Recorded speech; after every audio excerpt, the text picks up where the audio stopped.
Hello दोस्तों, welcome to speedy GK GS. आज है 27 जून और 27 जून से संबंधित जितने भी करंट अफेयर्स के क्वेश्चन बनते हैं उन्हें आज हम देखेंगे। तो चलिए शुरू करते हैं। 26 जून को हर साल नशीले दवाओं का अवैध तस्करी तथा दुरुपयोग के खिलाफ किस दिवस के रूप में मनाया जाता है? तो 26 जून को अंतर्राष्ट्रीय नशा विरोधी दिवस के रूप में मनाया जाता है। सामाजिक न्याय और अधिकारिता मंत्री थावर चंद गहलोत ने अंतर्राष्ट्रीय नशा और नशीले पदार्थों की तस्करी विरोधी दिवस के अवसर पर नशा मुक्त भारत अभियान के लिए वेबसाइट की शुरुआत की है। नेक्स्ट, हाल ही में भारतीय वायुसेना प्रमुख air chief marshal Rakesh Kumar Singh Bhadauria 3 दिनों के लिए किस देश की यात्रा पे हैं? तो राकेश भदौरिया बांग्लादेश की यात्रा पे है 3 दिनों की।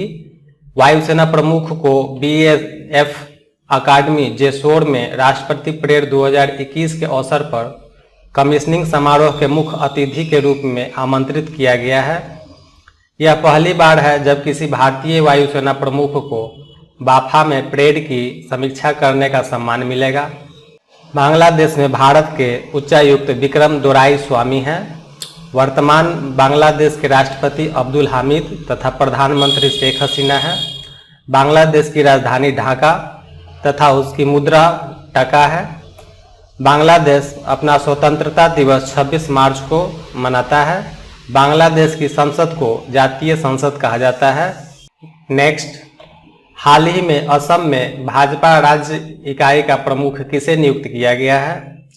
तो भाजपा राज्य इकाई का प्रमुख भाजपा विधायक भावेश कालिता को किया गया है।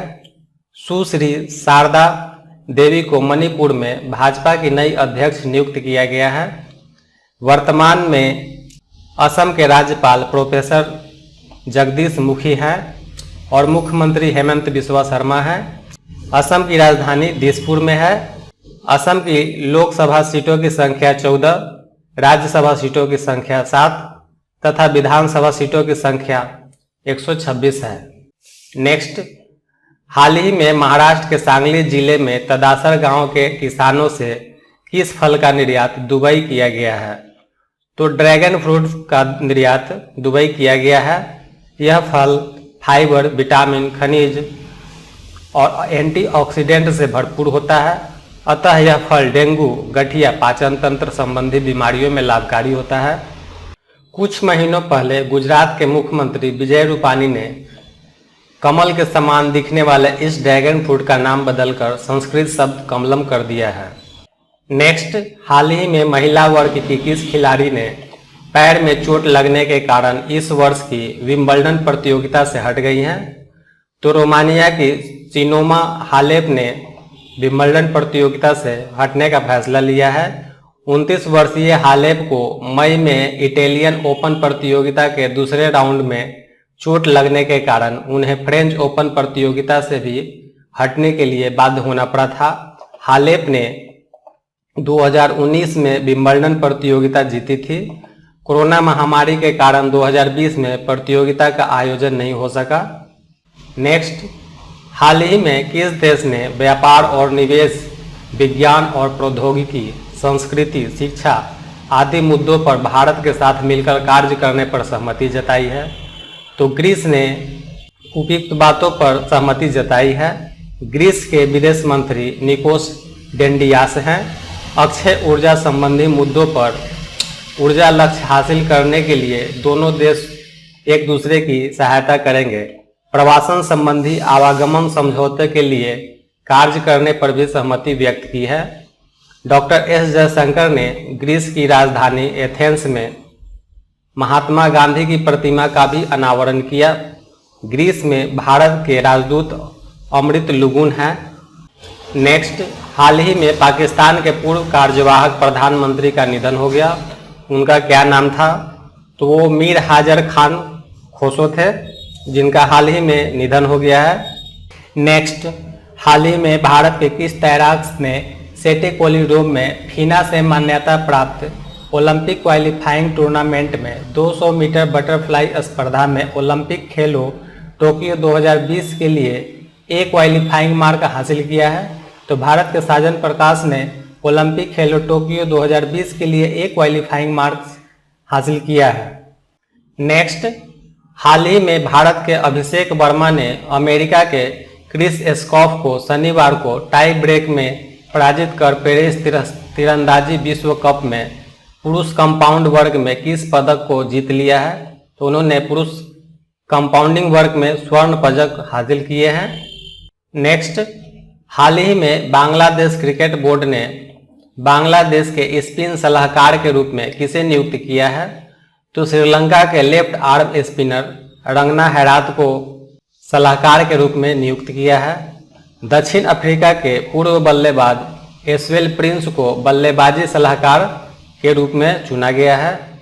नेक्स्ट, हाल ही में भारतीय क्रिकेट टीम की 1983 विश्व कप की 38वीं वर्षगांठ पर बेहतरीन लग्जरी पुस्तकों के निर्माता ओपस इंडिया ने किस पुस्तक की घोषणा की है? तो ओपस इंडिया ने 1983 विश्व कप ओपस की बुक की घोषणा की है।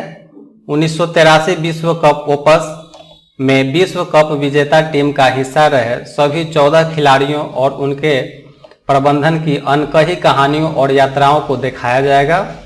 1983 विश्व कप ओपस की केवल 1983 प्रतियों का सीमित मुद्रण होगा और यह 5 संस्करण में उपलब्ध होगा, जिसमें चैंपियंस ऑफ चैंपियंस संस्करण, चैंपियंस संस्करण, प्लेयर्स संस्करण, कप्तान संस्करण और क्लासिक संस्करण शामिल हैं।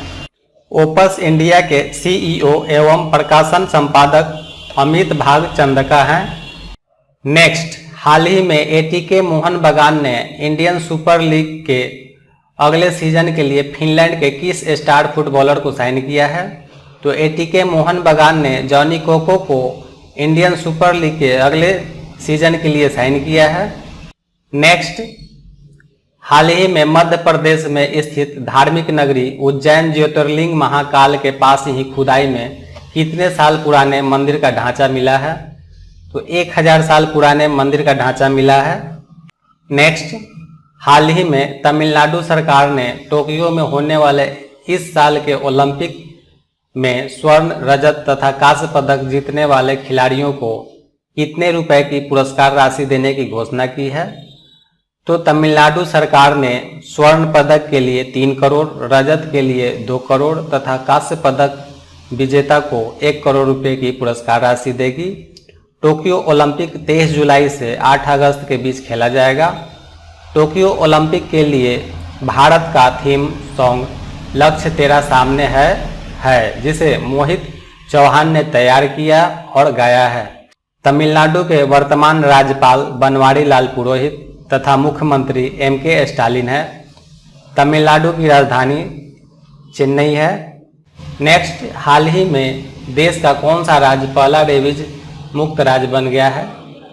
तो गोवा देश का पहला रेबीज मुक्त राज्य बन गया है।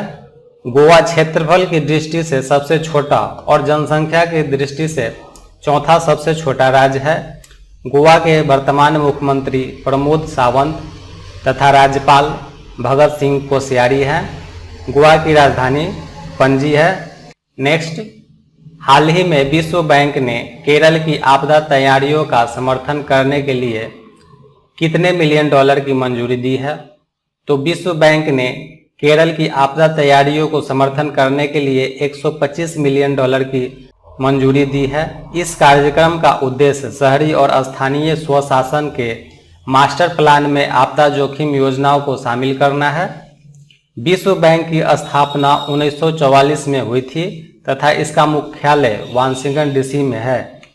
नेक्स्ट, भारत का पहला स्वदेशी एयरक्राफ्ट कैरियर INS विक्रांत को किस वर्ष कमीशन किया जाएगा? तो INS विक्रांत को 2022 में कमीशन किया जाएगा। नेक्स्ट, हाल ही में मातृ किशोरावस्था और बचपन के मोटापे की रोकथाम का राष्ट्रीय सम्मेलन किसने आयोजित किया? तो ये सम्मेलन नीति आयोग ने आयोजित किया है। डॉक्टर राकेश सरवाल ने मोटापे को एक मौन महामारी की संज्ञा दी है। नीति आयोग का गठन 1 जनवरी 2015 को किया गया था। नीति आयोग का पूर्ण रूप national institute for transforming India है। नीति आयोग के अध्यक्ष प्रधानमंत्री होते हैं। नीति आयोग को योजना आयोग की जगह पर लाया गया है। नेक्स्ट, 18 जून 2021 को समाप्त हुए सप्ताह के दौरान भारत का विदेशी मुद्रा भंडार 4.148 अरब डॉलर की कमी के साथ किस स्तर पर पहुंच गया है? तो 603.936 अरब डॉलर के स्तर पर पहुंच गया है। नेक्स्ट, हाल ही में टैक्स इंस्पेक्टर विदाउट बॉर्डर्स संयुक्त रूप से किस देश ने लॉन्च किया है? तो भारत और भूटान ने इसे संयुक्त रूप से लॉन्च किया है। टैक्स इंस्पेक्टर विदाउट बॉर्डर्स का उद्देश्य विकासशील देशों की ऑडिटिंग क्षमता को मजबूत करना है। इसे 24 महीने की अवधि में पूरा किया जाएगा। टैक्स इंस्पेक्टर्स विदाउट बॉर्डर्स की शुरुआत 2015 में की गई थी। टैक्स इंस्पेक्टर्स विदाउट बॉर्डर्स पहल ने 45 देशों में 80 कार्यक्रम पूरे किए हैं। भूटान की राजधानी थिम्पू है। भूटान के वर्तमान प्रधानमंत्री लोटे शेरिंग है तथा भूटान की मुद्रा भूटानी नगुल्टम है। नेक्स्ट, हाल ही में जीवन बीमा निगम ने केंद्रीकृत वेब आधारित वर्क फ्लो आधारित किस आईटी प्लेटफॉर्म को लॉन्च किया है? तो ईपीजीएस प्लेटफॉर्म को लॉन्च किया है। ईपीजीएस बैंक एकीकरण के उच्च स्तर के साथ एक केंद्रीकृत संग्रह और भुगतान लेखांकन प्रदान करने के लिए डिजाइन किया गया है। एलआईसी की स्थापना 1 सितंबर 1956 को की गई थी, जिसका मुख्यालय मुंबई है। एलआईसी के अध्यक्ष एमआर कुमार हैं। नेक्स्ट, हाल ही में माइक्रोसॉफ्ट ने विंडोज़ के किस वर्जन को लॉन्च किया है? तो माइक्रोसॉफ्ट ने विंडोज़ 11 को लॉन्च किया है। दोस्तों, कल का हमारा सवाल था एडेल गिवफुरुन फिलैंथ्रोपिस्ट ऑफ द सेंचुरी की पहली सूची में शीर्ष पर किसे रखा गया है? जिसका सही उत्तर भारतीय अग्रणी उद्योगपति और टाटा समूह के संस्थापक जमशेदजी नुसीरवानजी टाटा है। आज का प्रश्न है, हाल ही में केंद्रीय आवास एवं शहरी कार्य मंत्रालय के महत्वपूर्ण स्मार्ट सिटी अभियान के तहत किन 2 शहरों को संयुक्त रूप से सिटी पुरस्कार से सम्मानित किया गया है? आप अपना उत्तर कमेंट बॉक्स में देंगे। आप सभी दोस्तों का वीडियो देखने के लिए धन्यवाद। दोस्तों, अगर वीडियो अच्छी लगी हो आप इसे लाइक, सब्सक्राइब या शेयर जरूर करें। धन्यवाद।